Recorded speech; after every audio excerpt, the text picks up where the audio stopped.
Otvaram konferenciju za štampu našeg sekretarijata pod nazivom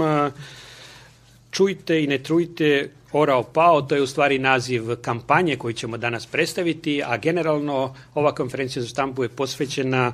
odgovornom korištenju pesticida, pre svega u poljoprivredi, radi zaštite prirode, odnosno sprečavanja trovanja retkih i ugroženih vrsta životinja.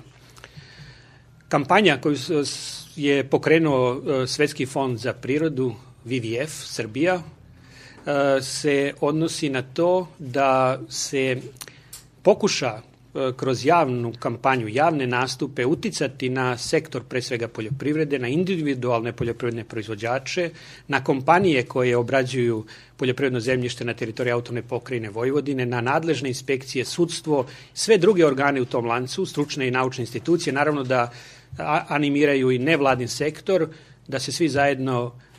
borimo za podizanje svesti javnosti u oblasti korišćenja pesticida u poljoprivredi, pa i đubriva, da time smanjimo zagađenje životne sredine i minimalizujemo, ako ne i potpuno oklonimo negativne efekte kroz trovanje retkih i ugroženih vrsta životinja. Sa nama danas na ovoj konferenciji štampu je predstavnik WWF-a Srbija, Sonja Bađura, takođe i predstavnik Pokrajinskog zavoda za zaštitu prirode Marko Tucako, i oni će kasnije dobiti reč. Ono što bih ja još hteo da kažem na početku jeste da ova kampanja koju je sada pokrenuo WWF, rekao sam pod nazivom Čujte i ne trujte, orao pao, je nešto što je veoma značajno sa aspekta borbe za zaštitu prirode i biodiverziteta u Vojvodini, uopšte za smanjenje zagađenja životne sredine u Vojvodini. Mi smo toga apsolutno svesni i zato smo se rado uključili da budemo partneri u okviru ove kampanje, a takođe u okviru celog ovog procesa koji će trajati, nadam se, ne samo ove godine, već i narednih godina, su partneri i Pokrajinski zavod za zaštitu prirode i Zavod za zaštitu prirode Republike Srbije i nevladin sektor, Društvo za zaštitu i proučavanje ptica Srbije i neka javna preduzeća kao što je javno preduzeće Vojvodina šume koje upravlja značajnim prirodnim dobrima u Vojvodini. Pošto je Vojvodina poljoprivredna regija, svi znamo da preko 80% teritorije Vojvodine su poljoprivredne površine. Na nivou Srbije je to nešto preko 60%.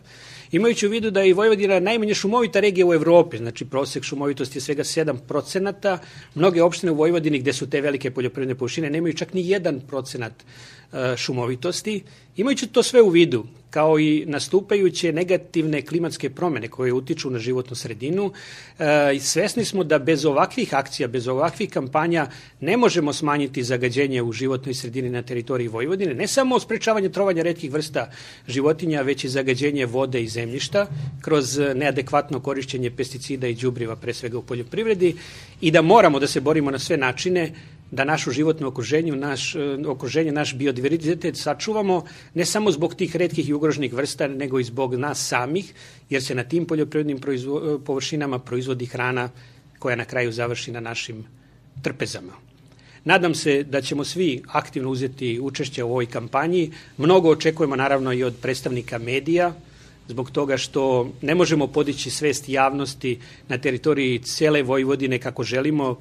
i u nekim drugim delovima Srbije gde ima dosta zastupljenih poljoprivrednih površina, ukoliko nas mediji ne prate na odgovarajući način, i zahvaljujem se svima koji su danas na ovoj konferenciji za štampu prisutni.